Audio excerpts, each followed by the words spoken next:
David Copperfield, Charles Dickens. Entré en Londres en una tarde fría de otoño. El cielo estaba sombrío y llovía sin cesar. En un minuto vi más nieblas y más lodo que había visto en todo un año. Desde la aduana hasta el monumento no encontré un solo coche. Parecióme que las casas conocidas de antiguo me miraban con cierto afecto a través de los canalones, pero no pude menos de deplorar que aquellos amigos no fuesen un poquito más limpios. He podido observar, y supongo que a todo el mundo le habrá sucedido lo mismo, que cuando uno se ausenta de un lugar que le es familiar, parece que da la señal para que en él se lleven a efecto infinidad de cambios.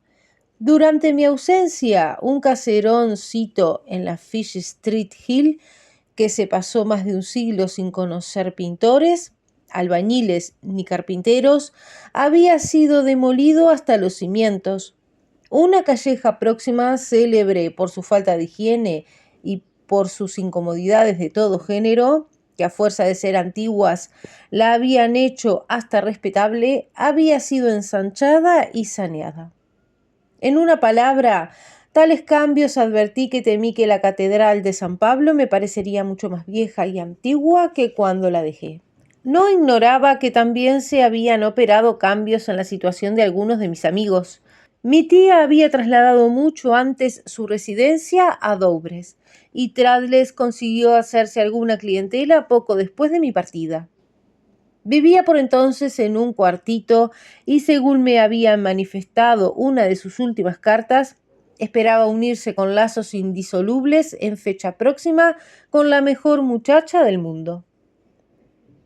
No me esperaban en casa tan pronto, porque de propósito, a fin de tener el placer de sorprenderles, les había hecho creer que no llegaría hasta Navidad. Esto no obstante, sin razón alguna, experimenté cierta sensación de desagrado al hallar que nadie salió a recibirme y al verme obligado a recorrer solo y callado las húmedas calles de Londres. Las tiendas disiparon en parte mi mal humor con sus alegres escaparates, y cuando llegué al café del Gray's Inn desaparecieron los últimos restos de descontento. ¿Puede usted indicarme en qué parte de Inn vive el señor Traddles?, pregunté a un camarero. Court número 2, caballero, contestó el mozo.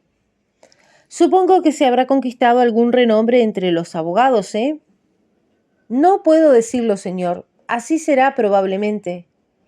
El mozo, que era de edad regular y muy delgado, se volvió hacia otro camarero de más autoridad, un hombrón corpulento, potente, de doble barbilla, que vestía calzón negro y medias del mismo color, el cual salía de un cuartito semejante al que los sacristanes tienen en las iglesias, donde vivía haciendo compañía a una caja de caudales, un anuario y otros libros y documentos.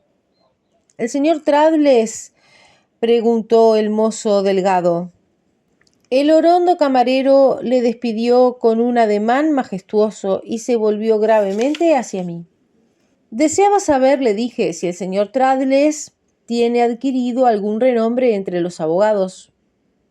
Jamás oí pronunciar su nombre, me contestó el interrogado con voz de bajo profundo. Lo sentí por Traddles. Será algún jovenzuelo, repuso el imponente sujeto lanzándome una mirada desdeñosa. ¿Cuánto tiempo hace que ejerce la profesión de abogado? Unos 3 años. El camarero, quien probablemente haría 40 años que servía en el café, no estaba dispuesto a continuar una conversación tan insignificante. Así es que me preguntó qué deseaba comer. Su pregunta me hizo comprender que me encontraba otra vez en Inglaterra. Lamentando interiormente la poca fortuna de Traddles, pedí con cierta timidez algún pescado y un poco de carne asada, y quedé en pie, junto a la estufa, deplorando la oscuridad del nombre de mi amigo. Al seguir con la mirada al camarero jefe, no pude menos de decirme que el jardín donde se había criado una flor tan lozana era suelo ingrato que difícilmente las producía.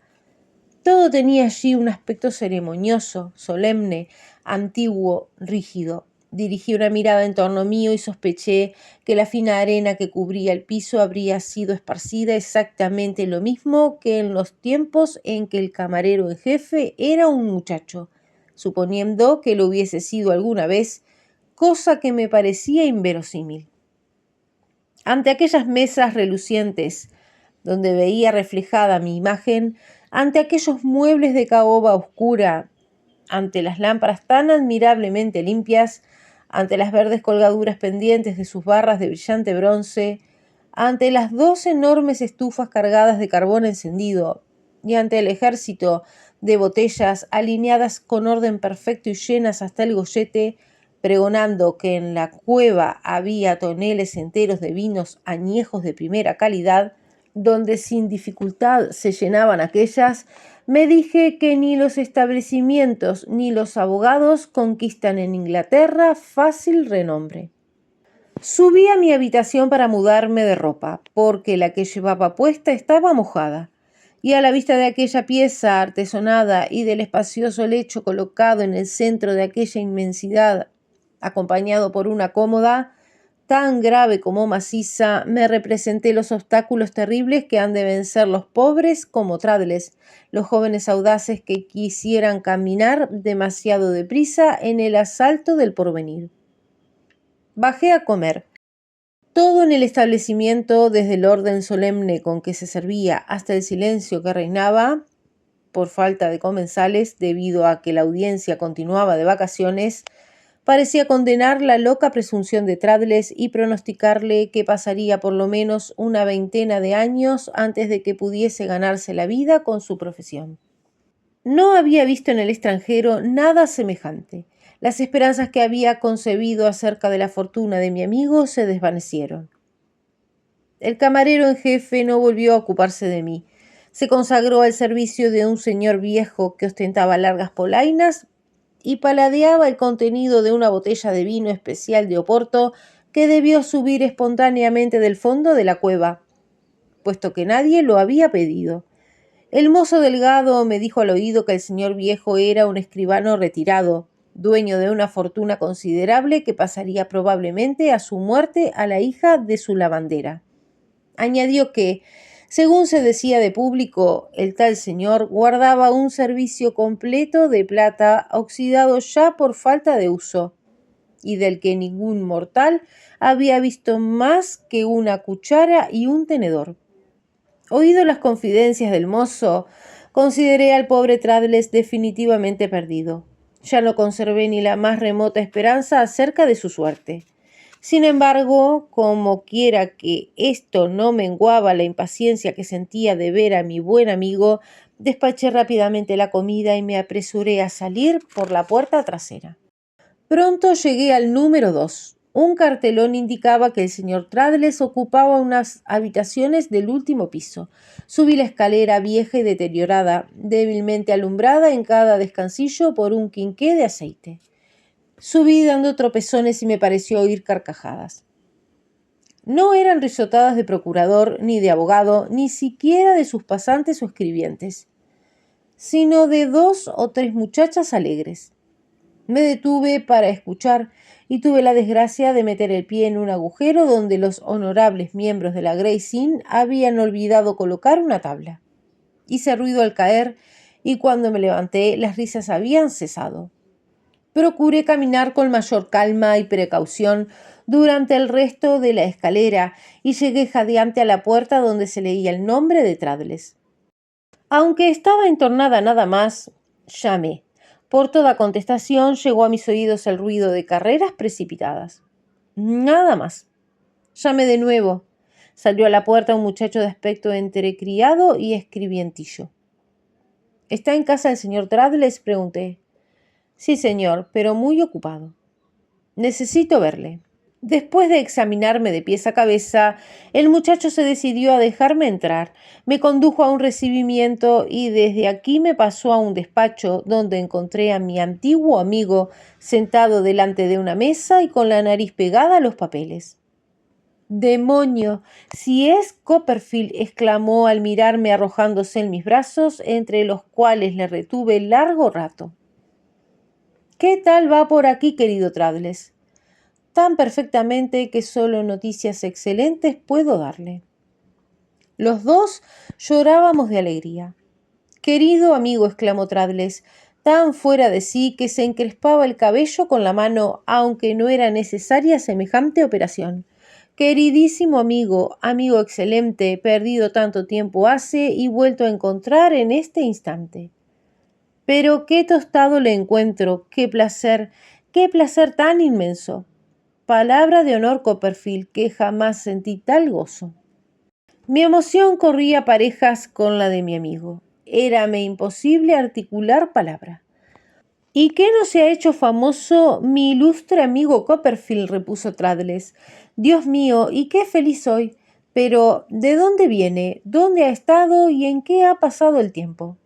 Sin esperar que contestase a su diluvio de preguntas, Traddles, que me había obligado a tomar asiento en su sillón cerca de la lumbre, removía con mano febril los tizones, me tiraba desafortunadamente de la corbata, tomándola sin duda por el gabán, y luego, sin dejar las tenazas, me abrazó muy fuertemente. Yo le di otro abrazo no menos apretado, y los dos nos echamos a reír y nos secamos las lágrimas. Los apretones de manos que nos dimos no pueden contarse. Tan próximo su regreso y no asistir a la ceremonia. Vamos, es para... ¿A qué ceremonia, amigo Traddles? ¿Cómo? ¿Pero no ha recibido mi última carta? Si en ella me hablaba de alguna ceremonia, desde luego afirmo que no. Pues sepa usted, mi querido amigo, que estoy casado. Casado, exclamé gozoso. Casado, sí, gracias a Dios, casado por el reverendo Horacio con Sofía, que por cierto nos está contemplando desde aquella ventana. Véala usted allá, detrás de la cortina. La mejor muchacha del mundo, como decía él, salió de su escondite entre avergonzada y risueña. Difícilmente podría concebirse una casada tan alegre, tan amable, tan honesta, tan feliz, tan encantadora. Me apresuré a hacerlo constar así. La besé usando del derecho que me confería mi amistad antigua con su marido y le deseé desde el fondo de mi alma toda suerte de prosperidades. ¡Qué reunión tan deliciosa! Exclamó Traddles. Pero qué moreno está usted, Copperfield. Palabra de honor que no me cabe el gozo en el cuerpo. Soy muy feliz. Y yo respondí. Y yo, terció Sofía riendo y ruborizándose. Los tres somos los seres más felices de la creación, y hasta esas señoritas son felices, muy felices. Por cierto, las había olvidado. ¿A quién? Pregunté. A las hermanas de Sofía, que han venido a conocer Londres y viven con nosotros. El caso es que... ¿Se ha caído usted en la escalera, Copperfield? Sí, contesté riendo. Cuando usted cayó, estábamos todos jugando al escondite. Pero como aquí jugar al escondite parece poco conforme con las conveniencias, porque no tiene uno más remedio que respetar el decoro de la profesión en presencia de los clientes, en cuanto oyeron el ruido, huyeron como avecillas asustadas.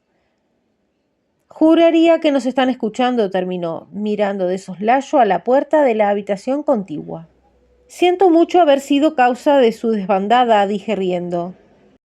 Otra cosa diría usted si las hubiese visto alzar el vuelo, volver seguidamente para recoger las peinetas que habían perdido y desaparecer de nuevo como locas.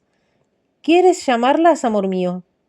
Salió Sofía corriendo y segundos después sonaban alegres risas en la habitación inmediata. ¿Verdad que no hay música tan deliciosa como esa, Copperfield? Encanta oírla y, por cierto, que bien la necesitaba este destartalado cuarto. Para quien como yo se ha pasado la vida entera solo, es encantador, delicioso. Pobres muchachas, han perdido tanto al quedar sin Sofía.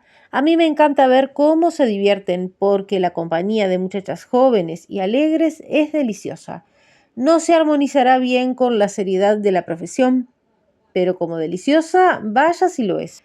Como notara que me hablaba con cierta timidez, como si temiera exacerbar mis penas hablándome de las alegrías de la vida matrimonial, me apresuré a tranquilizarle diciéndole que abundaba en su opinión con frases que le causaron vivo placer. Reconozco, amigo Copperfield, que nuestras costumbres domésticas no andan de acuerdo con mi profesión. La misma estancia de Sofía en esta casa se compadece mal con la severidad de aquella, pero carecemos de otra vivienda. Nos hemos embarcado en una almadía y estamos decididos a conformarnos con todo. Por otra parte, ¿es Sofía tan hábil para el gobierno de una casa? Cuando sepa usted cómo se las ha arreglado para instalar a sus hermanas, se quedará turulato. Ni yo mismo lo comprendo. ¿Cuántas son? Están aquí la belleza por antonomasia, contestó en voz baja, es decir, la mayor, llamada Carolina. Sara, aquella de quien dije a usted en confianza que tenía algo en la espina dorsal, pero que está ya muchísimo mejor. Las dos menores, educadas por Sofía y Luisa. ¿5? Justas y cabales sin contar a Sofía. No tenemos más que 3 habitaciones, pero gracias al talento de Sofía, las 5 se han instalado admirablemente. 3 en ese cuarto y 2 en aquel, terminó indicándome 2 puertas. Miré en derredor como buscando la habitación del matrimonio. Conforme dije hace un momento, no somos exigentes. La semana pasada improvisamos un lecho aquí sobre el suelo, pero Sofía, sabedora de la existencia de un cuartito, muy mono, no crea usted, muy mono, aunque confieso que es difícil llegar hasta él, porque está arriba, debajo del tejado, lo empapeló con sus manos para darme una sorpresa agradable, ya que el cuartito es nuestra habitación. Un agujero encantador, se disfruta allí de unas vistas. Lo esencial es que está usted casado, amigo querido, de lo que me alegro infinito. Gracias, querido Copperfield. Soy todo lo feliz que se puede ser. Aquí encuentra usted conocidos antiguos, añadió indicándome con sonrisa de triunfo el florero y el velador de tapa de mármol. Nuestro mobiliario es sencillo, pero cómodo. En cuanto a vajilla de plata, todavía no hemos podido comprar ni una cucharilla. Bah, ya ganará usted para comprarla. Eso digo yo, con el tiempo. Claro está que tenemos cucharillas para tomar el té, pero son de metal, que estará tan brillante como pueda estar la plata el día que usted la tenga. Precisamente, es lo que decimos nosotros. Pero volviendo a la historia de mi matrimonio, diré que cuando informé como abogado en aquel pleito que me proporcionó un éxito en mi carrera, me fui a Devonshire resuelto a hablar en serio con el reverendo Horacio y fundándome en el hecho indiscutible de que Sofía era la mejor muchacha del mundo, porque lo es, mi querido amigo, yo sé, de hecho estoy convencidísimo, Traddles. Puede y debe usted estarlo porque lo es, pero creo que me he alejado del asunto. ¿Hablé del reverendo Horacio? Decía usted que, fundándose en el hecho indiscutible... Ah, sí, que fundándome en el hecho indiscutible de que yo era, desde algunos años antes, el novio de Sofía, y de que ésta, con el permiso de sus padres, estaba deseando casarse conmigo, sin importarle mi situación actual, poco próspera en verdad, rogaba al reverendo Horacio que autorizase nuestra unión. El reverendo Horacio es un pastor ejemplar a quien harían obispo si en la tierra hubiese justicia, y si no hacerle obispo, por lo menos debieran darle lo necesario para que viviese holgadamente. Repito que le supliqué que autorizase nuestro matrimonio, siempre que mis ingresos anuales alcanzasen la cifra de 250 libras esterlinas y tuviera esperanzas fundadas de aumentar gradualmente ese ingreso y dispusiera de medios para amueblar decorosamente un pequeño cuartito. También me permitía hacerle presente que los dos interesados suspirábamos hacía ya muchos años por unir nuestras existencias y que unos padres tan buenos como los de Sofía no debían oponerse a la felicidad de su hija sin más razón que la de serles aquella útil en su casa. Sería una razón dictada por el egoísmo. Celebro que sea usted de mi opinión, Copperfield. Líbreme Dios de dirigir el menor reproche al reverendo Horacio, pero creo que todos los padres son egoístas cuando llega el caso de casar a sus hijas. Le hice presente también que no deseaba sino ser útil a la familia y que, si mejoraba mi situación y en su familia ocurriese alguna desgracia, me refería al reverendo Horacio.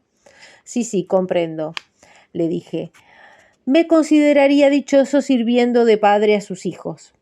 me contestó, comprometiéndose a recabar el consentimiento de su señora.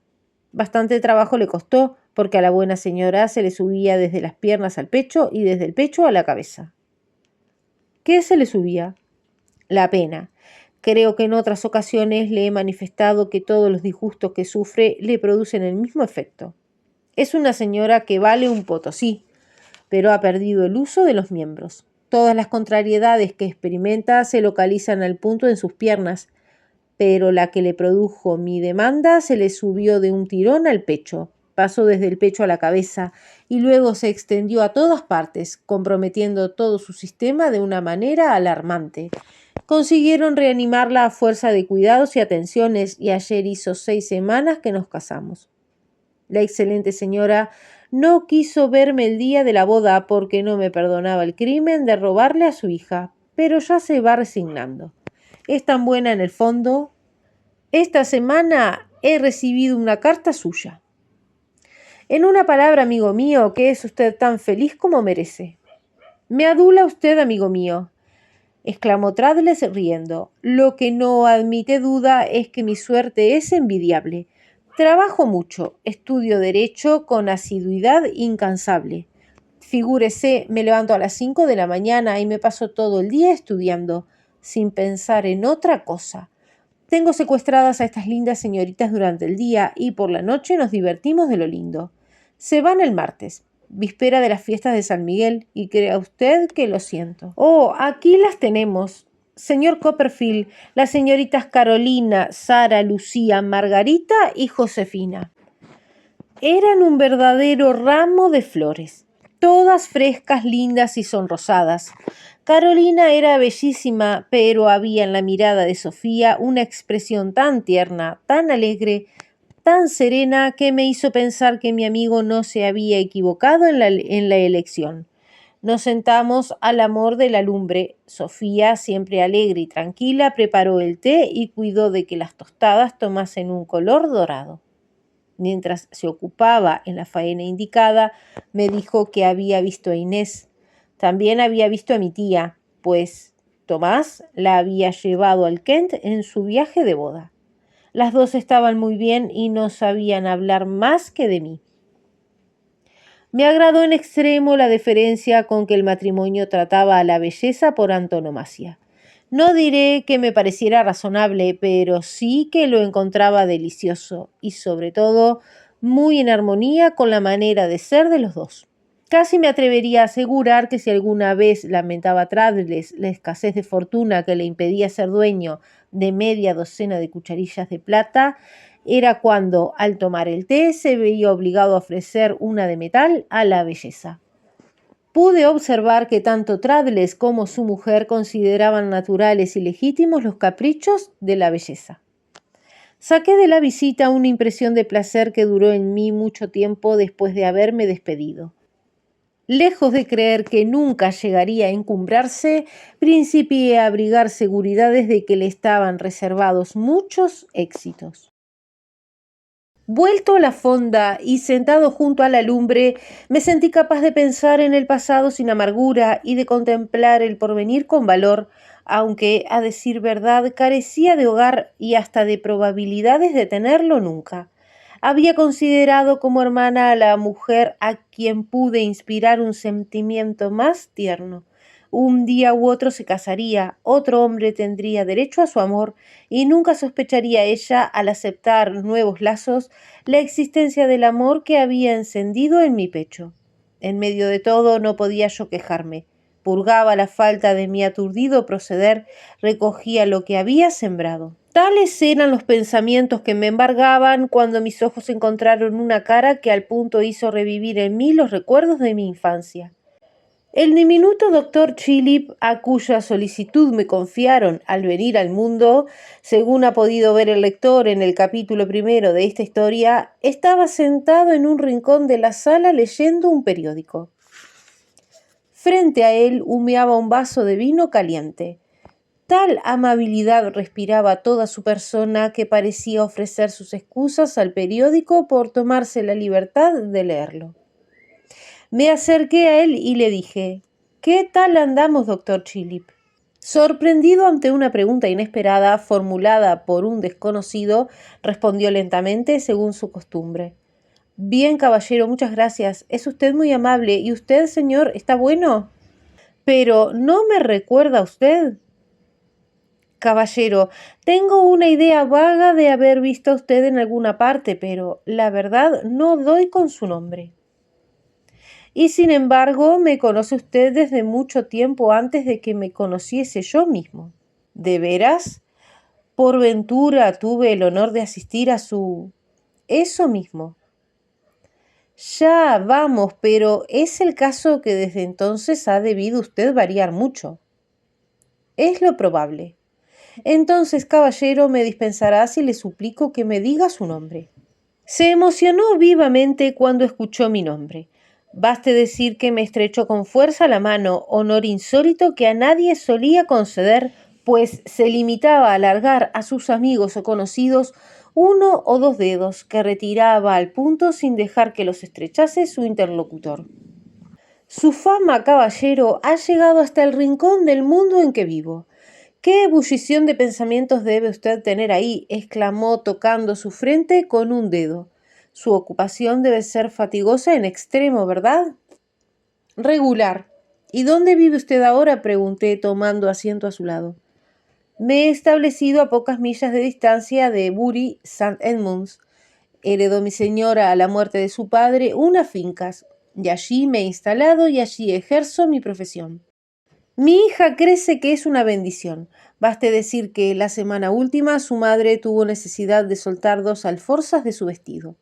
Válgame Dios, cómo pasa el tiempo. Como el buen doctor llevara a sus labios el vaso vacío al hacer aquella reflexión, le propuse que lo llenara de nuevo y que yo pediría otro para acompañarle. No acostumbro tomar tanto, contestó, pero no puedo negarme al placer de conversar con usted, si me parece que fue ayer cuando le asistí con motivo de su sarampión. Por cierto que salió usted del guapo, rozagante, encantador. Le di las gracias por su cumplido y pedí 2 vasos de sangría que nos fueron servidos al momento. Es un abuso, dijo el doctor agitando el contenido de su vaso, pero no puedo resistir a la tentación. ¿Tiene usted hijos? Moví negativamente la cabeza. Supe que había sufrido usted una pérdida muy dolorosa. Me lo dijo la hermana de su padrastro. Carácter obstinado en demasía, ¿eh? Ferozmente obstinado. ¿Dónde la ha visto usted, doctor Chillip? ¿Ignora usted que su padrastro ha vuelto a ser vecino mío? En absoluto. Pues nada más cierto. Se ha casado con una joven de aquel lugar, dueña de una fortunita muy regular. Pobre mujer. Pero dígame, añadió mirándome con admiración, ¿no le fatiga demasiado el cerebro el trabajo a que se dedica? Sin contestar a su pregunta, llevé de nuevo la conversación a mi padrastro. Sabía que se había vuelto a casar, dije. ¿Es usted el médico de su casa? Su médico habitual no, pero me llama algunas veces. En los Murdstone está muy desarrollado el órgano de la terquedad. No contesté, pero, efecto de la mirada expresiva que dirigía al buen doctor, éste exclamó moviendo la cabeza. Dios mío, qué tiempos aquellos, señor Copperfield. ¿El hermano y la hermana continúan como siempre?, le pregunté. El médico que entra en una casa no debe tener ojos ni oídos más que para el ejercicio de su profesión. Sin embargo, he de decir, caballero, que los 2 hermanos siguen siendo duros con todo el mundo, y es de presumir que no varíen de carácter mientras les dure la vida. Genio y figura. Es una mujer encantadora. Supongo que se referirá usted a la actual señora de Murdstone. A ella sí, es encantadora y amable como la que más. Opina mi señora que sufre mucho, que es una mártir desde que se casó, que la tristeza la volverá loca con el tiempo. Y las señoras, observó el doctor con timidez, son profundas observadoras, caballero. Habrán querido amoldarla, adaptarla a su manera de ser. Pobre señora, de grado o por fuerza habrá tenido que doblegarse. Le diré a usted, al principio tuvieron violentas disputas, pero hoy se ha sometido. No es ni sombra de lo que fue. Comunicaré a usted en confianza que, Desde el día en que la hermana tomó cartas en el asunto, entre esta y el marido han conseguido hacer de la infeliz señora una perfecta imbécil. Lo creo, dije. Y añadiré, también en confianza, que la madre de la desgraciada señora murió de dolor al ver que su pobre hija era blanco de la tiranía, del humor sombrío y de las persecuciones de los dos terribles hermanos. Parece mentira, tan rica en atractivos antes de casarse y tan triste y decaída hoy. La persiguen sin tregua ni descanso, no como marido y cuñada, sino como loqueros a los alienados.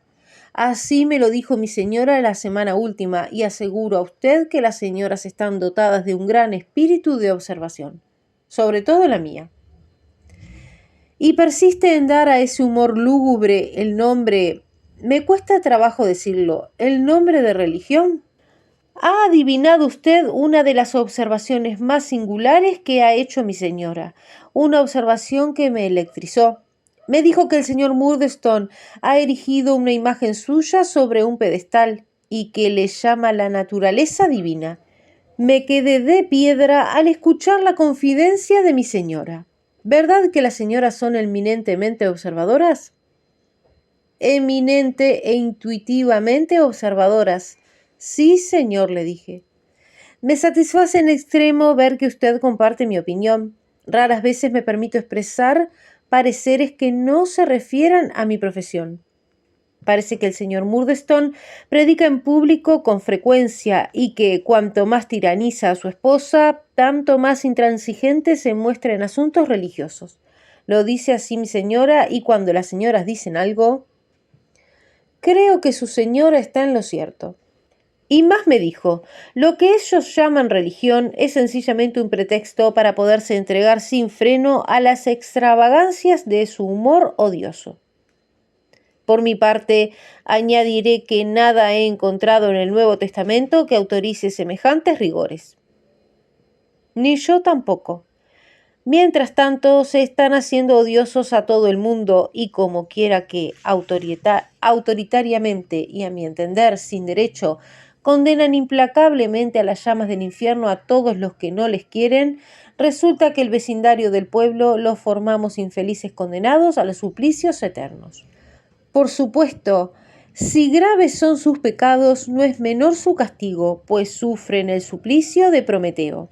Es decir, devoran sus propios corazones, y como éstos valen tan poco, claro está que se alimentan mal. Pero volviendo, y le ruego que perdone mi insistencia, volviendo a su cerebro, al cerebro de usted, ¿no le parece que le somete a una excitación excesiva? Dado el carácter voluble del doctor, no me fue difícil desviar por cuarta vez su atención de este punto y llevarla de nuevo hacia sus asuntos, de los cuales me habló durante media hora, dándome a entender que, si en aquel momento se hallaba en el café, era porque debía informar ante una comisión oficial acerca del estado mental de un enfermo, cuyo cerebro acusaba frecuentes perturbaciones nacidas del abuso de los líquidos. Aseguro a usted, caballero, añadió, que en ocasiones como la de referencia me pongo muy nervioso. No puedo tolerar desazones porque éstas me sacarían de quicio. ¿Sabe usted que necesité mucho tiempo para reponerme de los efectos producidos en mi organismo por la conducta alarmante de aquella señora feroz que estaba en su casa la noche de su nacimiento? Contesté que a la mañana siguiente iría yo a ver al terrible dragón que tanto le asustara, mi tía, y añadí que, si la conociese más a fondo, sabría que era la mejor y más cariñosa de las mujeres. La sola suposición de que acaso volviera a verla le aterró. Pálido y con risa forzada, tartamudeó. ¿De veras? Es de veras, caballero. Y acto seguido pidió una palmatoria y se dirigió a su habitación, como si se considerase en peligro desde que nombró a mi tía. Subió la escalera con paso firme, pero yo juraría que al recogerse a dormir tenía 3 o 4 pulsaciones más por minuto que la noche en que mi tía le arrojó su sombrero a la cabeza. A medianoche me fui a acostar y al día siguiente tomaba la diligencia de Douvres.